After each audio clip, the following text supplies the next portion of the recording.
Hi, good afternoon, everyone. So welcome to our Raptor Plus briefing for today.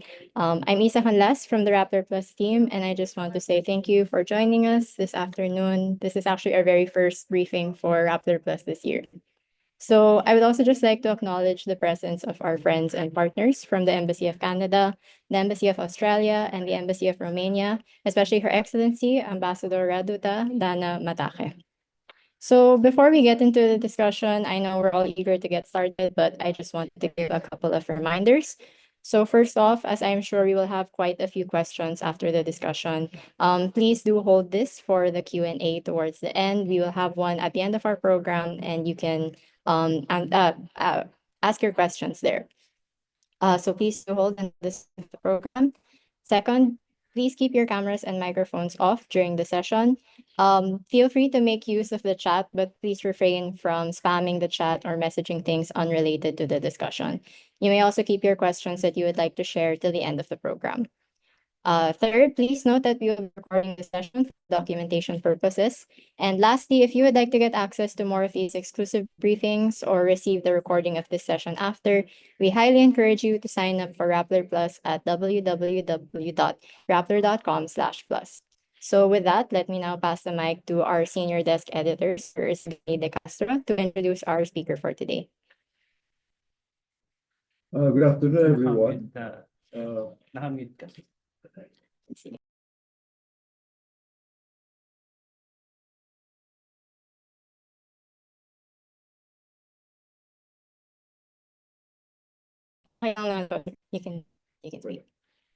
Good afternoon, everyone. Dr. J.C. Punongbayan is an assistant professor at the UP School of Economics and until recently a visiting fellow of the IC's Yusof Ishak Institute in Singapore. He earned his doctorate from UP School of Economics in 2021, where he also graduated summa cum laude and was awarded the Jose Encarnacion Award for Excellence in Economics and the Gerardo Sicat Award for Best Undergraduate Thesis before joining the academy. He worked at the Securities Exchange Commission, the World Bank Office in Manila, the FEU Public Policy Center, and the National Economic and Authority. So he has both perspectives from within government and outside government, and both local and national, national and international. His current research are macroeconomics, history, education economics, and development economics. JC writes a weekly economics column for Rappler. In 2023, his first book, False Nostalgia, the Marcus Fulton Age Myths and How to Debunk Them, was published by Ateneo de Manila University Press. And in 2024, JC received the Outstanding Young Men or 2 POYM Award for Economics. JC. Okay, thank you very much, Sir Gani and Isa, and good afternoon, everyone. Can you hear me clearly? And you give me a thumbs up if you can hear me clearly. Okay, perfect. So let's jump straight into the briefing. I'm going to time myself because when the economy, there's no shortage of topics to discuss. So I'll make sure we keep within the schedule. So the title for today's briefing is "The Economy is Not as Sound as They Would Like You to Believe. And as my role as an economist and also as a journalist, um, I would like you to compare the statements coming from the economic managers and the government at large, and how that actually stacks up against the numbers about the Philippine economy. And later on, you will realize that there seems to be a huge gap between what the government is saying on the one hand and what the true state of the economy is. And I brought with me many statistics to prove that point. So I will be giving an overview of the macroeconomic situation and then contrast that with what the Marcos administration has been doing in the first half of his term. And I will focus on the Marcosian rehabilitation, the wooing of investors, the foray into economic charter change, and most importantly, the recent misallocation of public funds as is evident in the national budget and in many other things. So first, with the macroeconomic situation, just last week, the government published the latest GDP figures. And it turned out that in 2024, total output or production grew at 5.6%. Now, that is lower compared to the target of government, which is 6 to 6.5%. So they missed last year's target. The thing is, they also missed the target in 2023 when the economy grew at 5.5% and they were targeting 6 to 7%. So what this tells us is that this is the second year in a row that the Marcos administration has missed its GDP growth targets. And this is important because, for one thing, the Philippine economy before the pandemic had been growing at around 6% or in excess of 6%. And that's quite consistent in the years leading up to the pandemic. But now we are seeing much slower growth, even lower than what the government is targeting. Now, when you compare the experience of the Philippines with the rest of ASEAN, you can see that almost all ASEAN economies have been hurt by the pandemic. But you will also see that other ASEAN economies have recovered much more quickly. If you look at Vietnam, for example, or Singapore, they have gone back to their pre-pandemic trajectories. But what's happening is that in the Philippines, we now seem to be on a totally different path or trajectory. So you can see from this graph, the projection, the blue line indicates the projection of GDP if the pandemic had not happened. But of course, the pandemic happened, so actual GDP, which is green, shows you just how much the recession or how badly the recession in 2020 hit us. The problem is that we now seem to be on a totally different trajectory. So we're nowhere near closer to the pre-pandemic trajectory, and this worries many economists and analysts. And the thing is, as I mentioned, other economies have done a much better job in going back to their pre-pandemic trajectories. Now, it's not enough that GDP goes back to its pre-pandemic level. We have already done that as early as 2022. But the more important task is to go back to the pre-pandemic trajectory. And we have not been able to do that. Now, to be able to go back to that trajectory by 2028 or the end of the Marcos administration, I crunched the numbers and we will need 11.4% every year in order to attain that goal. The thing is, 11.4% is more than double the growth rate of the economy in 2024. So what I'm saying is that it's now impossible for the Philippines to go back to the pre-pandemic trajectory within the Marcos administration, and that will have to happen after the Marcos administration. But the thing is, or the question is, are we planting the seeds for faster growth in the coming years? And it doesn't seem to be that case. The fact that the Philippines is targeting to become an upper middle income country, the government has been promising that since 2017. But they have been pushing back the target, and now they expect that to happen by 2025 or this year. However, they have missed the target every year since 2017. And the thing is, actually, Indonesia has been able to become an upper middle income economy, and then Vietnam has actually surpassed us in terms of GDP. So what I'm trying to say here is that the Philippines is lagging behind many of our ASEAN peers.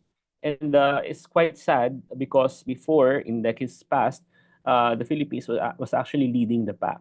But now the Philippines is lagging behind in more than one way.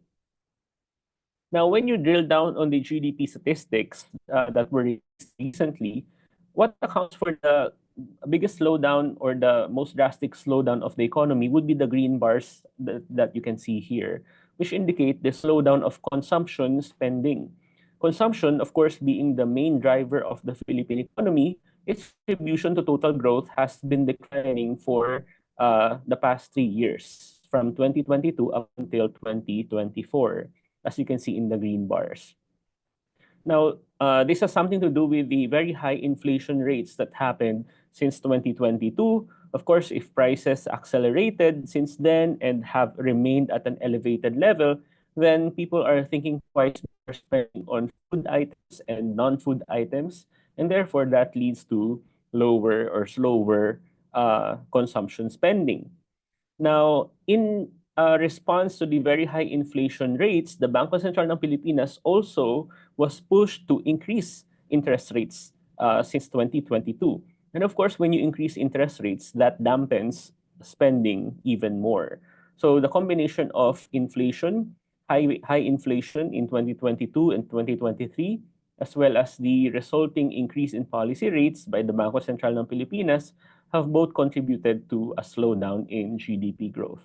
Now, that leads you to the main problem here, which is that the Marcos administration was not able to rein in inflation promptly in 2022, and that prompted the BSP to take action. Now, from the production side, you can see here that the Philippine economy is, of course, a service-driven economy, but unsettlingly, the contribution or total output of agriculture and fisheries in 2024 clocked in at its lowest level in 8 years. And in fact, its contribution to growth was negative. So in other words, it dragged down growth rather than contributed to it. So that's not exactly a new problem. Agriculture has always lagged behind services as well as industry, but that points to you that the government is not doing nearly enough to fix the many problems besetting the agricultural sector. If you look at the contribution of services, industry, and agriculture, services accounts for almost 2/3 of total output, and its share continues to increase over time. Meanwhile, the share of industry is declining gradually, and then the share of agriculture is now less than 8% of GDP.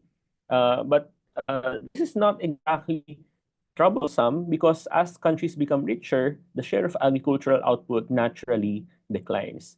But the problem is, or the challenge now is, how do we boost, or what's the best way of boosting economic growth in the Philippines? Should we rely more on services or on industry? Now, the predominance of services is also reflected in the labor statistics. In the 70s, more than half of the Philippine population in the labor force were in agriculture, but now that's down to about 1/5. So where have people shifted their jobs? They have moved to services, which now accounts for about 60% of the total number of employed Filipinos. Now, this graph shows you that as countries become richer, the share of agricultural output to GDP declines naturally. But that doesn't mean that we have to neglect or we can afford to neglect agriculture. I mean, it's not mutually, they're not mutually inconsistent with one another. You can still have a robustly growing economy, and at the same time, ensure that the agricultural sector is supporting growth rather than dragging it down. Now, that's the very quick overview of the GDP statistics. Let's inflation, which reached a 14-year high in January 2023. And because of the unabated or accelerating prices back then, it's quite natural to see that Filipinos are mostly concerned about controlling inflation based on statistics coming from Pulse Asia. And in fact, if you look at the most urgent national concerns in June 2024, the top four are all related to the economy. So that's controlling inflation, increasing the pay of workers, reducing poverty, and creating more jobs. But easily 72% of Filipinos said that controlling inflation is the most urgent national concern. And it should be a concern because as you can see here in this graph, in 2022 and 2023, inflation increased a lot. It peaked at 8.7% in January of 2023, the highest in 14 years. And of course, that has since gone down, but it doesn't mean that prices are also down. So if you can imagine prices accelerating and then plateauing at some level, so even if inflation has already gone down, prices have remained on that very high level. Lower inflation doesn't mean lower prices. So right now in 2024, the inflation rate for the entire year was 3.2%, which is well within the target of government, which is 2 to 4%. However, the fact that inflation was allowed to increase so much in 2022, we're still continuing to feel its effects. This graph shows you which types of commodities have seen the greatest increases in prices. So the first one here is alcoholic beverages, followed by food and non-alcoholic beverages, and then restaurants and hotels. The government keeps insisting that they have already reined in inflation, that we should celebrate it, but the fact remains that prices are still very high.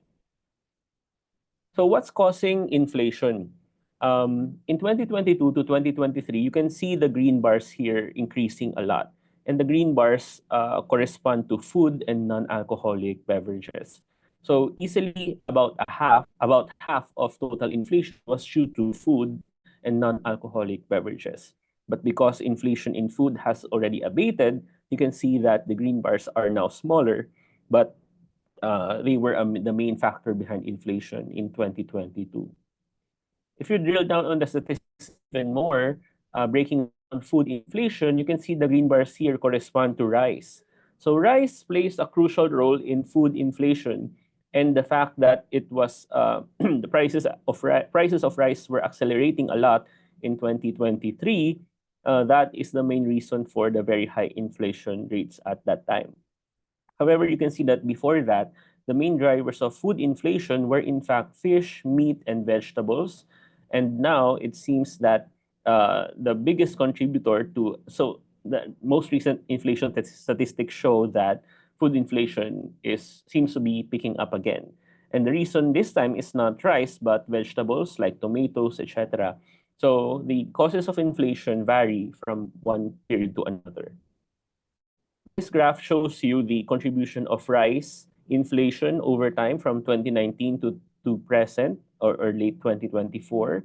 And you can see that in 2019, actually, there was a negative contribution of rice to total food inflation. And this is attributed to the rice tarification law, which liberalized imports for rice. So basically, what the law did during the Duterte time is that it allowed more rice imports to come in. Greater supply means lower prices, and therefore you can see a negative contribution of price inflation at that time. But things have reversed in 2023, as we discussed. The contribution of rice picked up again and was the single biggest contributor to inflation during the Marcos administration, which is ironic because lowering the price of rice to 20 pesos per kilogram was a major talking point of Marcos Jr., President Marcos Jr. in the campaign trail. This graph shows you that the significant increase of rice prices, whether that's special rice, well-milled rice, or regular milled rice, especially in 2023. So it's very far from the target. You can see the dash line here below, which is 20 pesos per kilogram. So the actual price of rice in retail is more than twice what it is in the farm gate, at the farm gate level. But you can also see, by the way, that the price of rice is actually going down gradually in recent months. However, as you may have seen in the news, the Department of Agriculture has declared a food emergency because they want to release stocks of rice from the National Food Authority to dampen rice prices. But you can see that the rice prices have actually been going down even before that announcement. Now, because of the effects of inflation since 2022, it's no wonder that many Filipinos are dissatisfied with the Marcos administration, and they point to the government's inability to address inflation as a major shortcoming of Marcos and his cabinet. And that is reflected as well in net satisfaction ratings of Marcos, which have dipped a lot in such a short span of time. You can see that in the case of Duterte, the net satisfaction rating actually increased after the pandemic. But now you can see that the ratings of Marcos halfway through his term have really gone down. And I suspect that inflation has a lot to do with it. Interestingly, when you break down the numbers, the biggest decline in the net satisfaction rating is from Mindanao. So of course, that points to regionalism, etc. But it's interesting to see the regional disparities. Now, another important aspect to inflation is that inflation is the government is not doing a good job in reining in inflation, especially at the most critical periods. The problem is that in the Philippines, wages are not increasing so much so that it can catch up with the prices of basic commodities. In fact, the World Bank came out with a report showing that the wage growth, real wage growth, so the wages adjusted for inflation in the Philippines, have had zero growth for 16 years. So despite the growth of the economy, the solid lines here, you can see the top one, this is real GDP, real wages have remained essentially flat. That's the broken line at the bottom. So there's the disconnect because as the economy becomes more productive, it should be the case that wages are also increasing, but that's not the case. So for many reasons, real wages have become stagnant in the Philippines, and that adds to the suffering of many Filipinos, especially in times of high inflation. Now, what about the labor statistics? The government is also proud of the fact that the unemployment rate seems to have reached a record low last year of about 3%. In November, it was 3.2%, corresponding to 1.66 million Filipinos unemployed, which is relatively low.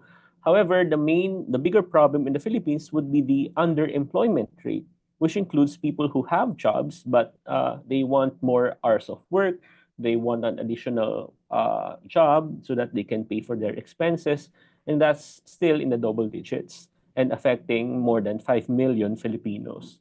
So rather than focus on the unemployment rate, the government must exert its or allot its energy toward addressing underemployment. Now, as for the class of workers, nearly two-thirds of people in the labor force are wage and salary workers. However, the Marcos administration still has a ways to go to increase this proportion because there are still many Filipinos in the labor force who are actually unpaid family workers. So this is a major concern for the government. And then you can also see the growing proportion of Filipinos in low value-added elementary occupations and service and sales.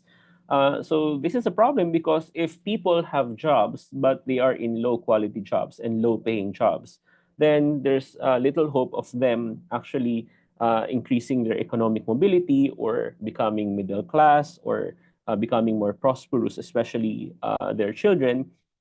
So we want to increase the quality of jobs as well, rather than just focus on the number of people who are employed. Now, another important aspect of the Philippine economy of late is that the share of the middle class has been increasing a lot. As you can see in the green trend right here, according to one study, almost half of Filipino families are now considered middle class. So the share of poor families, the yellow trend, has declined a lot. And then you can also see the rising share of the vulnerable class. So this includes people who are not quite poor, but or are on the brink of becoming poor because of certain catastrophic events, a death in the family, a loss of jobs, disasters, etc. So at the same time that the government should exert greater efforts or energy toward addressing the ballooning middle class, they should also watch out for the welfare of the vulnerable class, which is growing.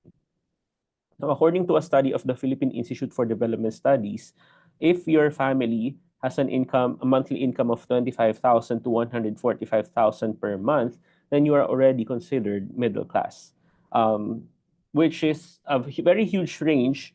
And you can see that the upper income class is actually about just 1% of the population. But still, despite the huge range of income values to be considered middle class, you can see that more than half of Filipino families are still low income by this measure. So this is an interesting literature.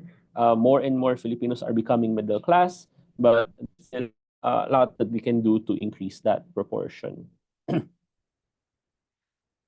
Just to show you the poverty statistics as well coming from government, poverty has gone down. So the trend before the pandemic is that it's going down. It was punctuated by the pandemic. There was an increase because of the pandemic, but now it's all again on the downtrend. The Marcos administration aims for a poverty incidence rate of 9% by the end of Marcos's term, which is going to be difficult to achieve given the current rate. Of course, there have been criticisms last year of the flaws in the methodologies of the government in computing for poverty. The National Economic and Development Authority was heavily criticized for saying that if you have 64 pesos per day, then you are already not considered food poor. And this has been contested by many groups. And it stems from imperfections in the way that the government measures poverty. So I have an article on this on Rappler. You can read it. So yeah, there needs to be changes in the way that the government computes for poverty. So in summary, just as a summary of the statistics we have seen so far, the scars of the pandemic have become permanent. Growth is faltering because of slow consumption and investment because the Philippines continues to be an unattractive destination for investments. Services dominate the economy, industry and agriculture are left behind relatively. Inflation was unabated, especially in 2022, and that resulted in very high prices up until now. The underemployment rate is still in double digits, about twice as high as the unemployment rate. And poverty is declining, but not fast enough. So across a whole host of economic statistics, it's not a very optimistic situation. And you can already contrast that with what the government has been saying about the economy. Now, I want to focus on some sectors that need particular attention. Number one will be the education sector. The Philippines now has a 90% learning poverty rate, which means that 9 out of 10 grade 5 students are not understanding what they are reading. And obviously that presents many challenges for the economy, the quality of the labor force in the coming decades. So it's a very urgent concern. It should be an urgent concern. Agriculture and hunger, 1/3 of children under 5 are stunted.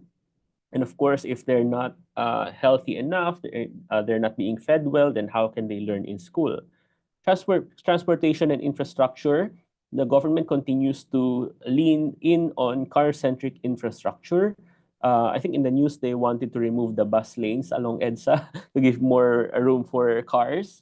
So that's a good example of car-centric infrastructure policies.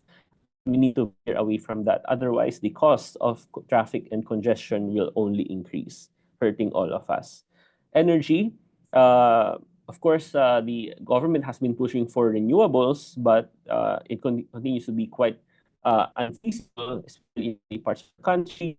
And then on top of that, there's a looming energy crisis because of the depletion of Malampayag natural gas reserves by 2027, which is nearer than it looks.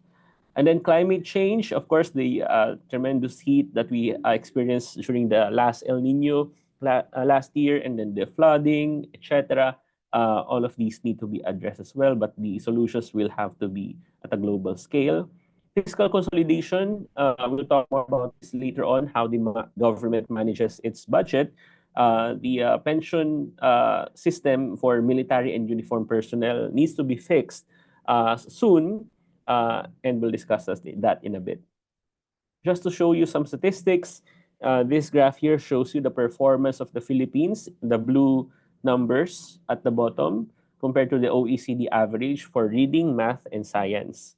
So the government said that, oh, it did not stagnate anyway. We just, it did not become worse. That's how we couch this. But you can see that we essentially stagnated in terms of test scores across these subjects. There's a correlation between spending on each student as well as math scores. So the more you spend on a pupil, the higher the test scores you can expect. But you can see that the Philippines is located at the bottom left of this graph, so that we're not spending so much on our students on a per pupil level, and at the same time our test scores are dismal. And of course, if the education crisis is unabated, then this will put into question the so-called demographic dividends. So the population is young, the workforce is young, but if they are not educated well, then that puts into question the quality of the Philippine labor force in the coming decades. Now, as for the government's finances, it was released just, I think, yesterday that the national debt of the Philippines has reached 16 trillion pesos. And comparing that with GDP, that's still above 60% of GDP. The government aims to reduce this to below 60% by the end of the administration. But I think you can see here it's quite flat. So they're having a hard time reducing the debt ratio, and I'm afraid that because of the low GDP statistics, then they will continue to fail their targets or fail to meet their targets in terms of the debt to GDP ratio. Now, one big crisis in the government's finances would be the military and uniformed personnel pension system. So ordinary taxpayers like you and me pay for the pensions of military and uniformed personnel. They don't contribute to their own pensions. And now, because of the system and the fact that Duterte doubled the base pay for military and uniformed personnel during his term, that has led to about 4 trillion pesos of unfunded liabilities. So the national government owes military and uniformed personnel about sorry, at least 4 trillion pesos, which of course adds to the current strains of the government in terms of financing all of the other more important stuff in the budget. Now, let's look at the priorities of the Marcos administration given all of these challenges that the country is facing. The first is what turns out to be one of the objectives of the administration, which is to rehabilitate their name. Of course, coming from the EDSA People Power Revolution, they were ousted in 1986. Now they're back in power in full force, and and much of their energy has been focused on rehabilitating their name. They're also doing some stuff in wooing investors, but to no avail. And they kind of pushed for economic charter change as another way to woo investors, but that's not very successful. And then disturbingly, they have been misallocating public funds, especially as reflected in the national budget. So just as a overview of the Marcosian rehabilitation, if you notice, many of the policies and programs of Marcos Jr., President Marcos Jr., have been aimed at reviving martial law era programs and slogans. And many suspect that this is, of course, meant to trigger authoritarian nostalgia. So, for example, Marcos appointed himself as the Agriculture Secretary at the beginning of his term. He reintroduced the Kadiwa rolling stores that were first introduced by his father, Marcos Sr., during martial law. And now there are also Kadiwa rolling stores in the Marcos Jr. administration. Masagana 99, he wanted to revive this. I think he wanted Masagana 120 or something. Parang ganun. It's a revival of the Masagana Agricultural Credit Program. Erie, they Marcos went to Erie to pose with Erie officials to recreate the photo of Marcos Sr. Also visiting Erie back in the 70s. Because allegedly Marcos established Erie, which is not true, but that fake news is spreading. And that spread during the campaign period in 2022. So they have strong associations with rice that Marcos Sr. brought about good rice policies, but and Marcos Jr. is trying to paint himself in the same way. Agricultural emancipation, when Marcos Jr. signed that law, they put a picture of Marcos Sr. signing a similar similar law back in the day. PhilSucor, Philippine Sugar Corporation, which played a role during the sugar crisis and monopolies in the martial law era, he wanted to revive that. Reliance on price controls. Again, remember that Marcos, uh, uh, the Department of Agriculture announced a rice emergency, and they relied on price ceilings last year. This is also what Marcos Sr. used during his term during martial law. So there, history is repeating itself in more than one way. Golden Age of Infrastructure. BBM wanted to continue the Golden Age of Infrastructure. And in fact, his wife, the First Lady, as well as Speaker Romualdez, have been inaugurating many health facilities across the country as an extension of the specialty hospitals that were built during martial law. Bagong Pilipinas, before there was Bagong Lipunan. And then, of course, the continued whitewashing of martial law history. So when interviewed by this Australian journalist, in fact, the staff of Marcos Jr. tried to stop the interview when the questions surrounded or went in the direction of the record of the Marcos dictatorship. I think there's a recent piece by Verifile showing that the Marcos Jr. administration has allocated lots of public funds for Marcos memorials. So I think this is a confirmation of the administration's goal to perfume its name in the Marcos Jr. administration. And then the whitewashing of history continues even in the academe. So there's this lecture series in the Mariano Marcos State University where academics discuss the infrastructure legacy of Marcos Sr., etc. So the whitewashing of history continues. Now, as for the wooing of investors, Marcos Jr. spent a lot of his time, especially early on, to go around different countries to try to attract investments.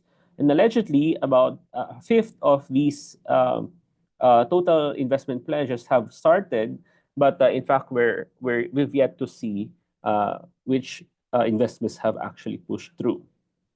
So Marcos went to Singapore to watch the F1 race, and then they justified it by saying that they used that to talk to people to attract investments. Marcos Jr. went to the Davos in Switzerland for the World Economic Forum.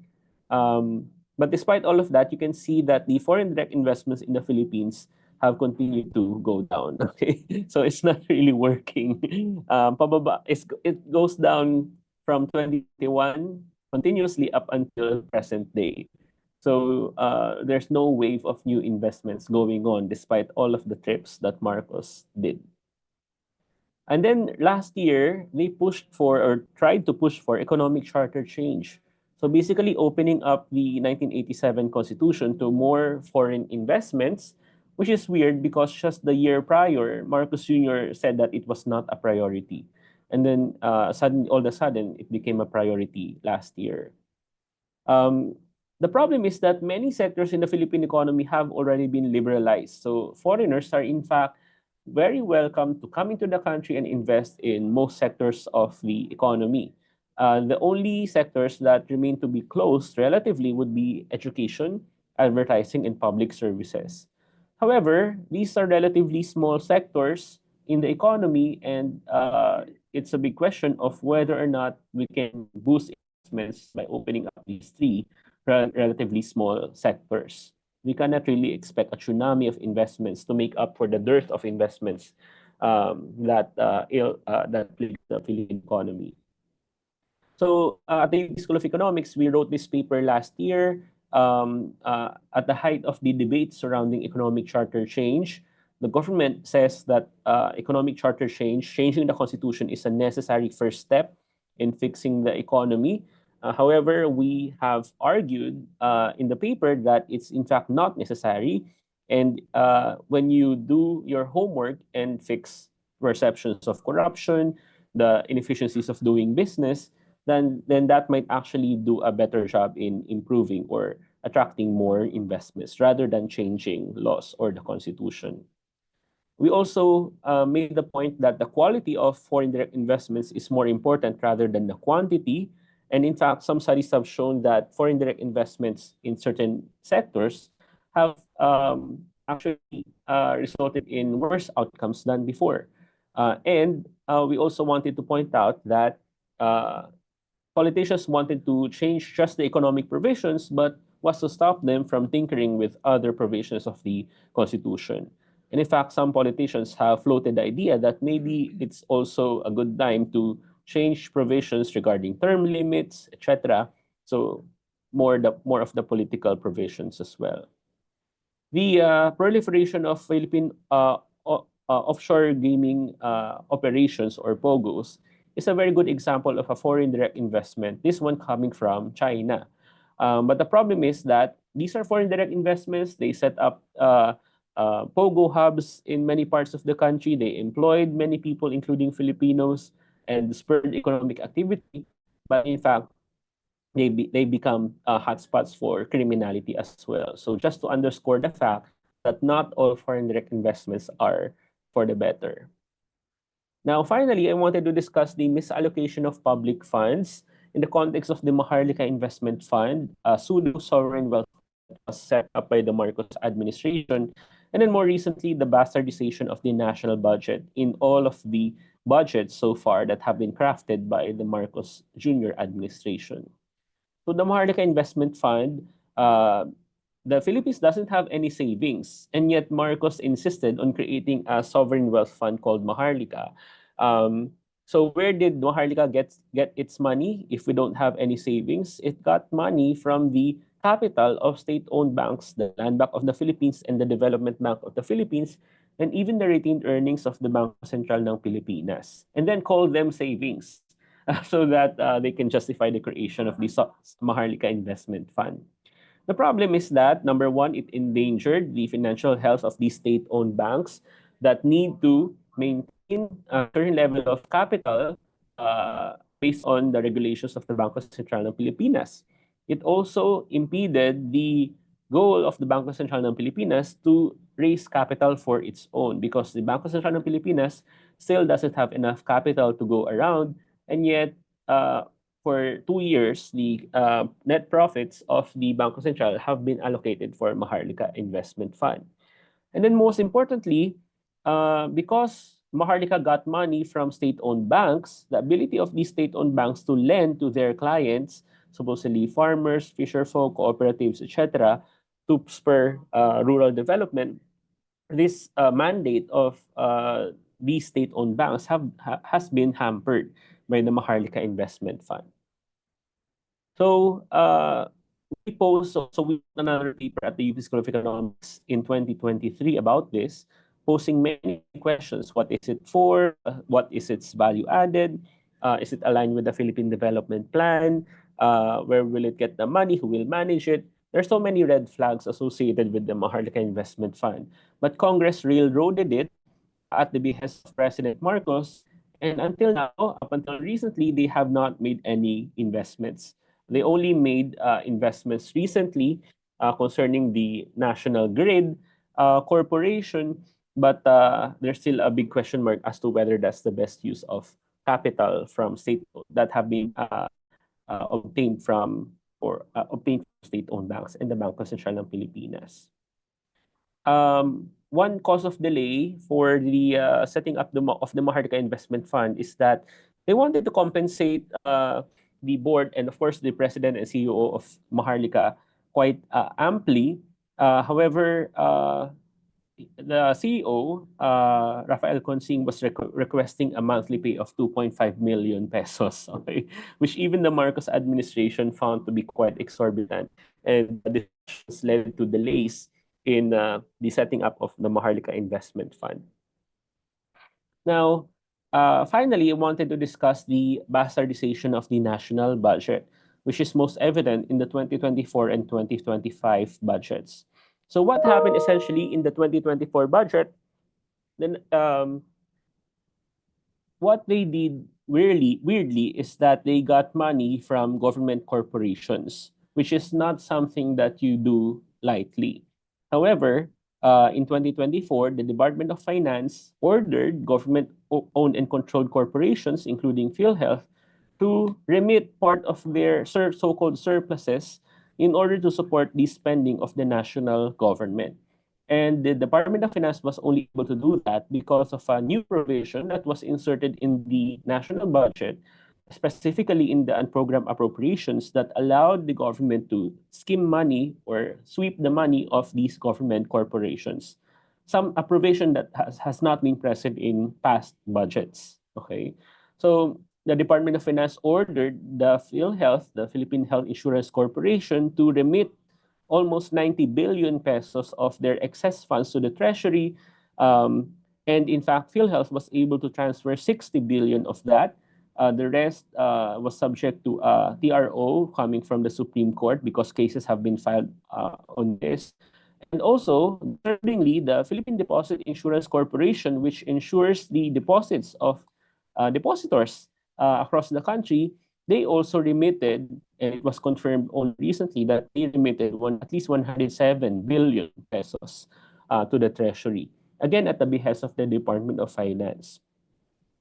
I discovered this quite early on because when I was downloading some spreadsheets coming from the Bureau of the Treasury, I look at the spreadsheets, and there was a footnote indicating that PhilHealth remitted 20 billion in May of 2024, and then PDIC also remitted 30 billion. So this kind of is a big red flag, and then in the later months, they no longer added this information in the footnote. So it was only later that we confirmed that PDIC had already remitted 107 billion pesos, including the initial 30 billion pesos that they remitted in May last year. So these are huge funds, needless to say. And the Marcos administration seems to be on a mission to get the surplus, so-called surplus funds of government corporations. But there are many issues surrounding this. Number one, PhilHealth, in the case of PhilHealth, any excess funds that they have ought to go to increasing their benefit packages.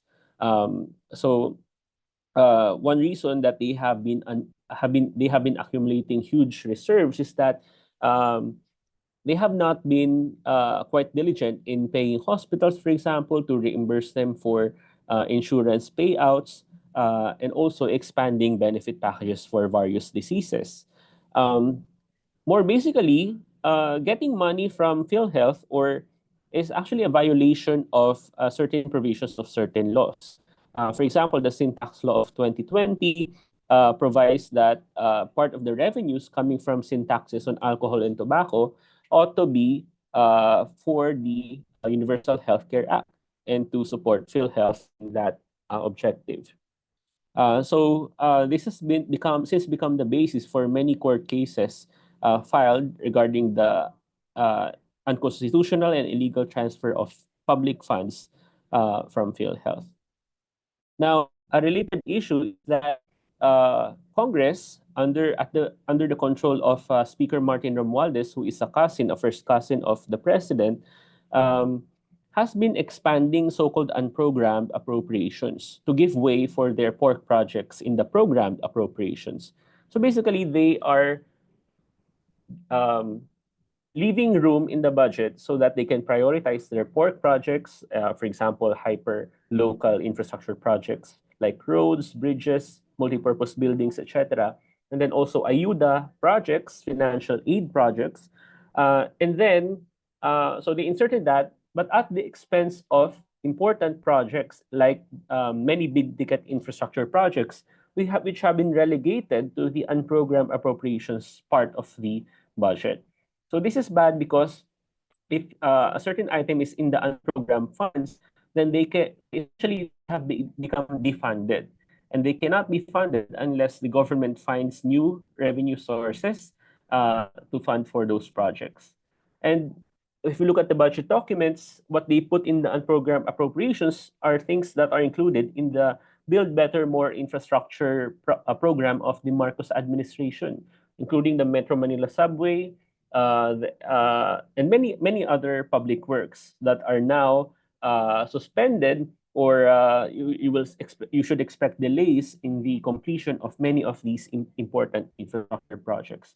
So by doing this, essentially, the Marcos administration has sabotaged its own infrastructure spending project. So this is the same point that I made early, that the objective here is to give way to more pork allocations, especially lodged in the budget of the Department of Public Works and Highways. Now, this one shows you that in the 2025 budget, the Bicameral Conference Committee, which is the penultimate step in the budget approval process, unilaterally put in 373 billion worth of budget items in unprogrammed appropriations, and then significantly expanded the budget of DPWH to the tune of 288 billion. So what this means is that most members of Congress were not included in this decision. It was only a handful of people from the House and the Senate that decided that they should put in 288 billion pesos in one fell swoop in the budget of DPWH, and also in the budget of for ayuda projects or financial aid projects that have become associated with certain politicians, including Speaker Romualdez himself, like AKAP, which is assistance para sa kapusang kita, for those who have been affected by inflation. So this was only possible by removing budgets for important things like the national government subsidies for PhilHealth, amounting to about 74 billion pesos. And then 50 billion, they cut 50 billion from the 4Ps, which is the flagship anti-poverty program of the government, and even the computerization program of the Department of Education.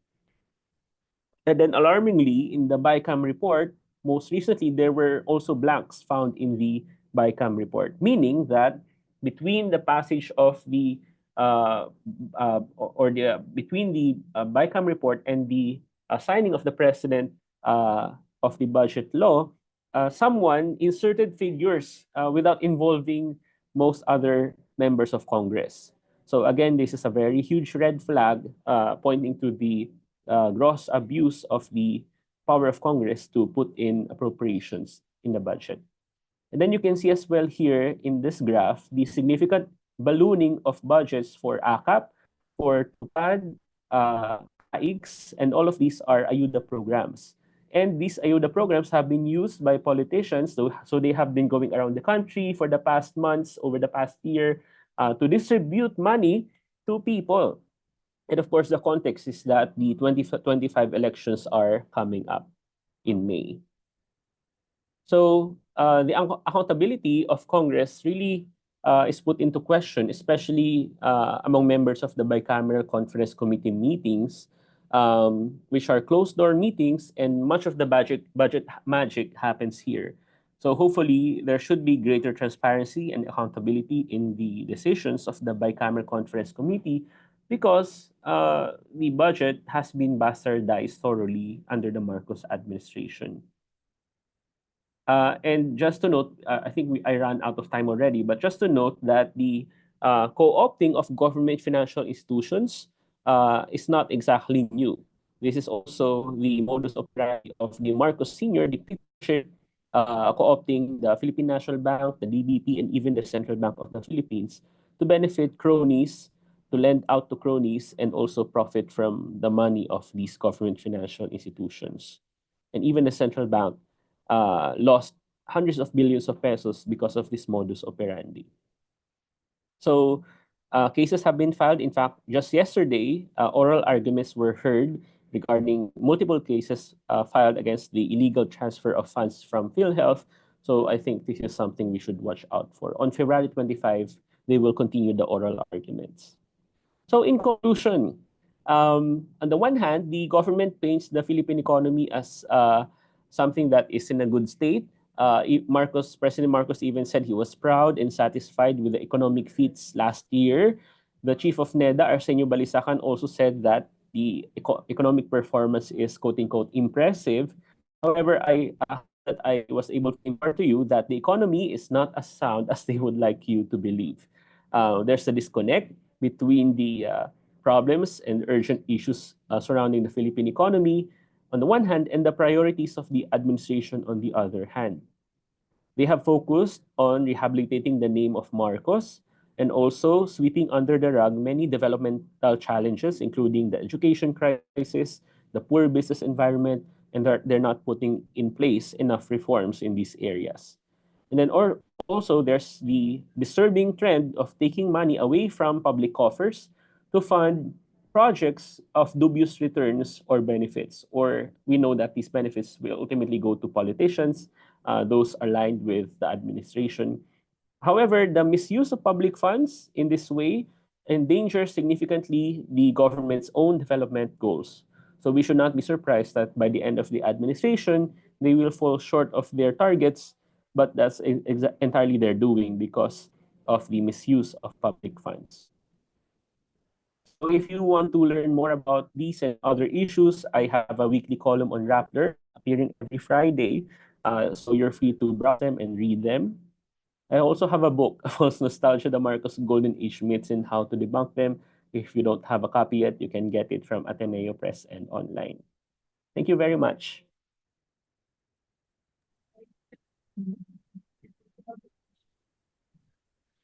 Okay, so thank you, Sir JC. So now we'll go to the Q&A portion of our program. So to moderate this Q&A, we will bring back Sir Sagani. So again, to ask any questions, feel free to use the raise hand feature here on Zoom. Just raise your hand, we'll call you, and then just unmute to give your question. Or if you'd rather, you can also just chat your questions here. So, okay, I think we already have one. So, Sir Sagani. Yes, Sir Heriberto, please ask your Hello, hello. question. Marinig niyo ako? Hello? Yes, we can hear you. May tanong lang ako kay Professor JC, yung ano kayang impact kung matutuloy yung mga tariff wars between the US, China, Mexico, ano pa yung iba? Yun lang po, Professor. Thank you, Sir Heriberto, and thank you for your thoughtful comments in on my articles. This is really quite disturbing. If you find the Philippine economy disturbing, actually, the US is also quite disturbing what's happening there right now. The US actually turns out to be the biggest destination of our exports. However, we're not quite on the radar of Trump just yet. He's focusing first on engaging Canada and Mexico in a trade war. I'm afraid that this comes from a fundamental misunderstanding of tariffs, of global trade. And Trump says that it's a way for the US to punish other countries that have put down the American economy. He wants to reassert the US as a major superpower economically. However, I think in the end, the American consumer will end up paying for all of these tariffs that he wants to put up. So I think the Americans need to relearn their lessons in Econ 101 if they haven't mastered that. Nobody really wins in a trade war. I think it's the Americans who will feel this the most. But also, of course, it will have an impact on Canada and Mexico and any other country that Trump rails against. In fact, there are some people who are saying that maybe these smaller countries, smaller economies might be tipped into a recession, but Americans too will feel the pinch. Thank you, Sir Heriberto. Sa atin, in terms of yung impact sa atin, I don't expect it to have much impact, the trade war. Of course, if global trade goes down, in general, because of the looming trade war, then we might feel it that way indirectly. But as for direct effects, I don't think so. Thank you po. Thank you.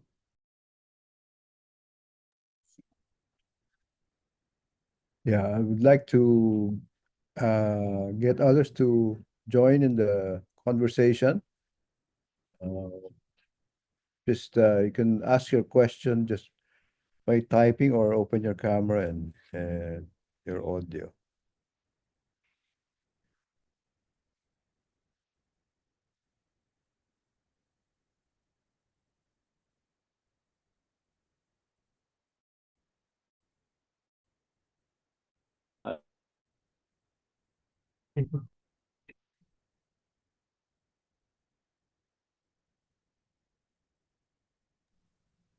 Feel free to ask your questions.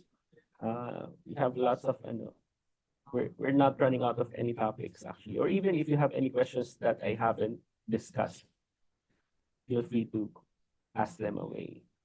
Yeah, while we're waiting, JC, I'd like to ask there's one issue that's often not raised in briefings such as this, yung role of population growth in the economy, and you didn't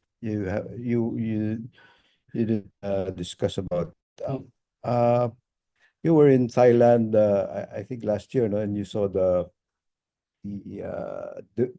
infrastructure development na mas advanced na talaga sila, no? Uh, what can you say about that population factor in kasi before I think population wise we were uh, s- still same as Thailand, no? But ngayon they've been able to put it down and to control it. And what can you say about that? Thank you, Sir Danny. So, the Philippines actually, well, many people say that we're a young population, and that is something that we should be proud of, and one of the trump cards that we have, no pun intended. But and many people have been saying that it's going to be a huge driver of the so-called demographic dividends. So, what are demographic dividends? Basically, is the boost in economic growth that you can expect from uh, significantly a huge labor force that is young and productive. And they're saying that we're in the middle of the demographic dividend in the sense that we should So be seeing the benefits of our young labor force now. The problem is, as I alluded to earlier, if we it doesn't really matter that we have such a young population. The main constraint is that we have a young population that is relatively uneducated. We have a high literacy rate, however, functional literacy is actually much lower. And then at the same time, we have a 90% learning poverty rate, which doesn't seem to be improving so much at very soon. So that again puts into question the so-called demographic dividends that we should be reaping. Uh, and I think there are also early indications that the Philippine population is already showing signs of aging. So we're not quite aging compared to Japan, for example, or other countries, but we're on our way.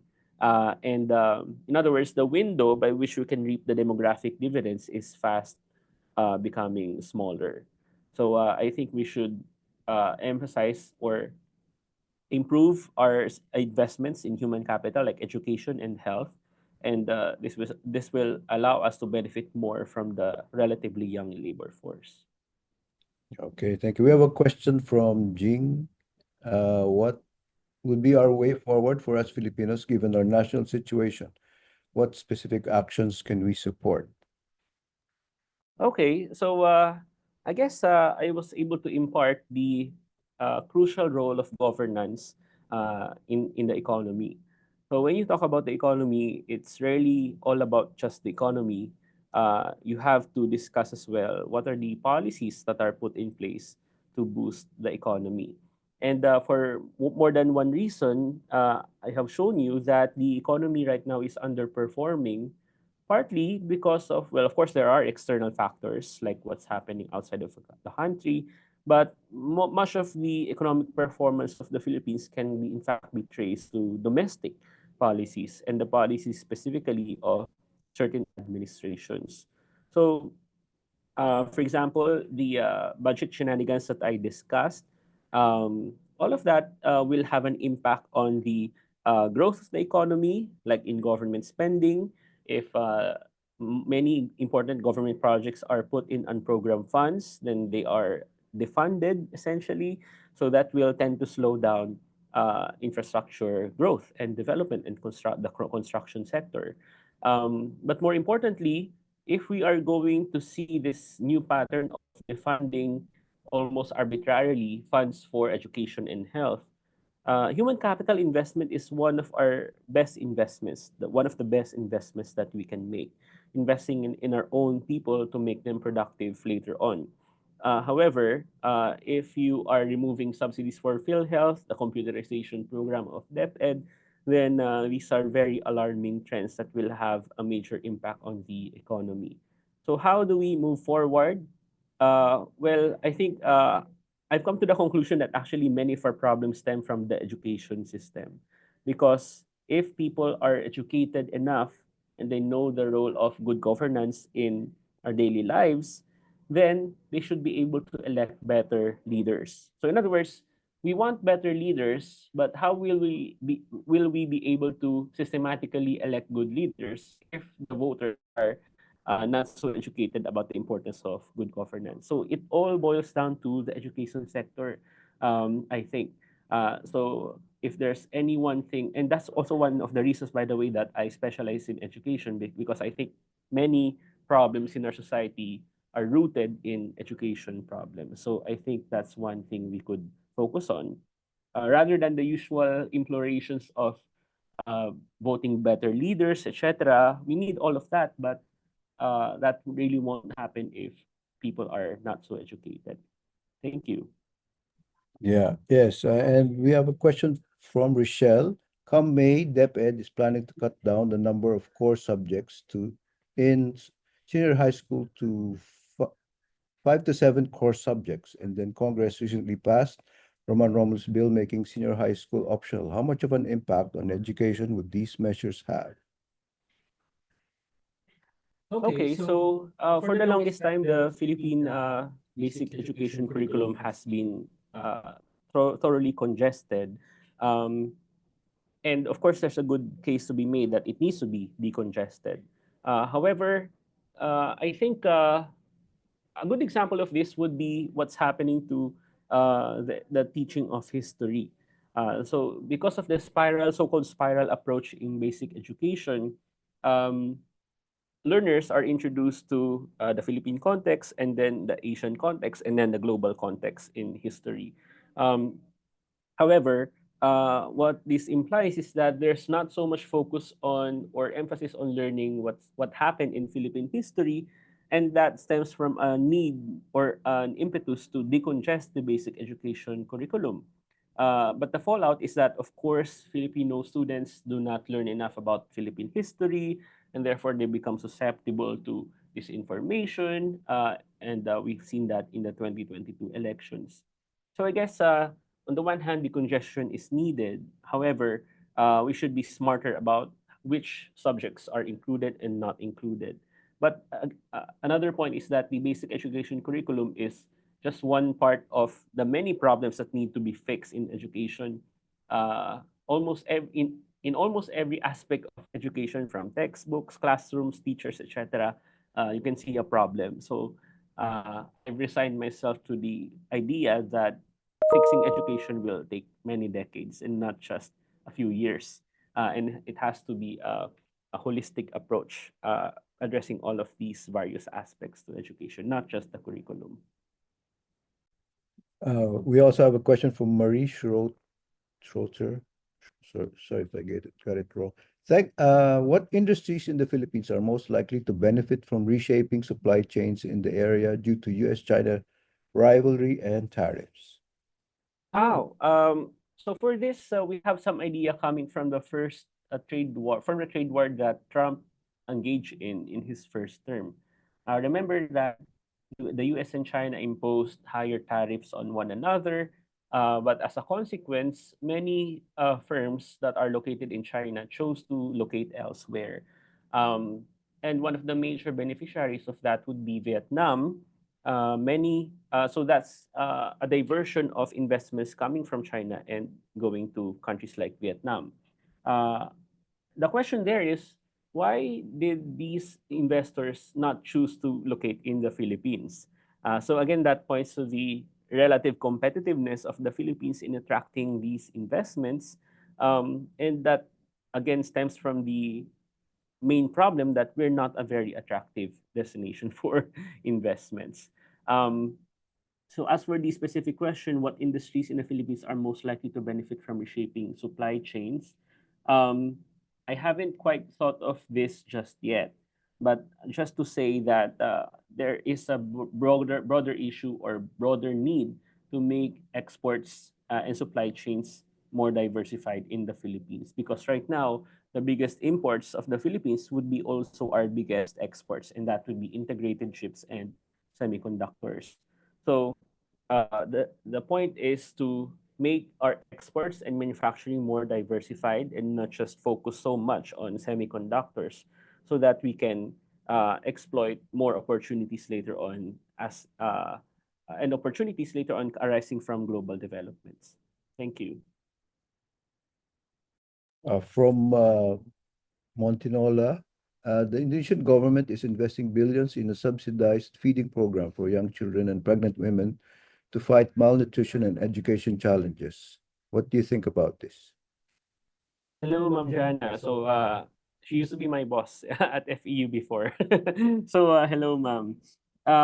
So yeah, these types of investments are really quite important. Again, going back to the point that human capital investment is really key to improving intergenerational economic mobility, etc. Um, and I think in the Philippines, we have some evidence-based policies along these lines, including the 4Ps or Pantawid Pamilyang Pilipino program, which, if you remember, that stemmed from the empirically tested conditional cash transfers that were first implemented in Mexico. And that has led, of course, to the 4Ps law and the significant budget allocated to 4Ps. However, the recent budget problems of the recent budget problems in the 2025 budget, uh, which affected drastically the 4Ps budget. Uh, there was, as I mentioned, there was a 50 billion peso cut out almost out of nowhere for a project that has already been proven reduce poverty and improve educational and health outcomes. So the whimsical and arbitrary way by which 4Ps huge red flag, because even if we set up or even institutionalize or legalize certain certain policies like 4Ps, there's actually a point in time, which again points to the politics of it all. So we should be emulating these kinds of policies that we see from other countries. But at the same time, we should be able to implement them robustly so that they are not susceptible to political maneuverings as much as possible. Thank you, Ma'am Jana. From Heriberto, Vietnam is a more attractive country for investments than our country. Yeah, I think that's no, they're getting these investments despite also being despite their having a strong stand also on the South China Sea dispute. No. Yeah. And of course, some people have pointed out that Vietnam's leadership is obviously communist, but in fact they're growing much more fast than us, and they're actually in many ways even more capitalist than us in terms of being able to attract so many multinational companies like Apple and Samsung locating in Vietnam. So they're really quite open to foreign direct investments in a way that we're also open, but investors just choose not to go to us. And this has led to the fact that Vietnam has already outstripped us in terms of GDP per capita during the pandemic in 2021. So the average Vietnamese now is much richer than the average Filipino. The last time I was in Vietnam actually was, I think, in 2018 pa or 2017. Told by some friends that a lot has changed since then, and I'm very eager to see just how much they have developed in such a short span of time. And I wish that the Philippines can somehow copy or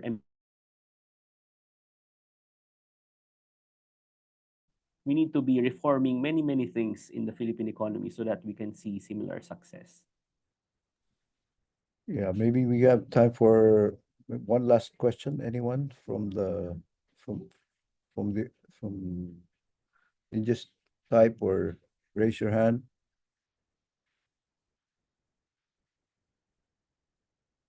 Anyway, you can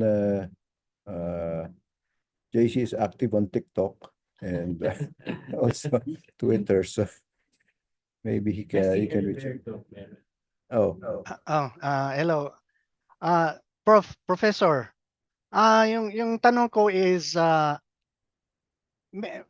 you thought about may breaking point ba yung economy natin? Have you thought about a breaking point? Kailan kaya yung breaking point? Halimbawa, ganito ka taas na yung utang natin or whatever. I want some idea from you. Thank you. Well, the good thing or the silver lining is that we're not actually on the brink of any kind of economic crisis. In the same manner that we have seen, for example, during martial law, one good thing is that, for example, we're not at risk of a balance of payments crisis. In other words, hindi tayo maubusan ng dollars. And that's one of the triggers for an economic collapse. Just like what happened to Sri Lanka in 2022. If you remember, people were storming the presidential palace back then. And there was so much social unrest. I don't think we're going to experience that anytime soon. But and as for the debt, actually there's no prescribed threshold so that when you cross that threshold, things will really go awry. But I think my main concern is that we could be growing a lot faster than the current rate. And we could be planting the seeds of faster growth in the future if we're improving the way business is done in the Philippines, as well as we are investing enough in human capital. But the thing is, we're not doing these things. And politicians, especially under the Marcos Jr. administration, are more focused on their short-term pork projects, on ways of enriching themselves and their families and their friends. However, at the expense of the broader Filipino public. And this is very evident in the budget problems that we have seen in the past few years. So this is my major concern. We're not on the brink of any kind of crisis. We're kind of just coasting along. But that is also a problem in itself, that we should not be coasting along. We could be growing much faster if only the government is more reform-oriented and putting in place evidence-based policies. So that's my main frustration and my main concern for the future. Thank you again, Sir Heriberto. thank you, JC, for a very comprehensive presentation. Isa? So thank you. Thank you again to Sir JC. Thank you again to Sir Sagani. That ends our briefing today. And there. So that ends our briefing for today. Thank you everyone for joining us. I hope that was a very fruitful discussion for everyone. And again, if you would like access to more briefings, or also the recording of this one, please do sign up for Raptor Plus at www.raptor.com/plus. And feel free to connect with us as well at plus@raptor.com for any Raptor Plus concerns or questions. So again, thank you everyone for joining us today and have a good day, everyone. Thank you. Thank you. Bye.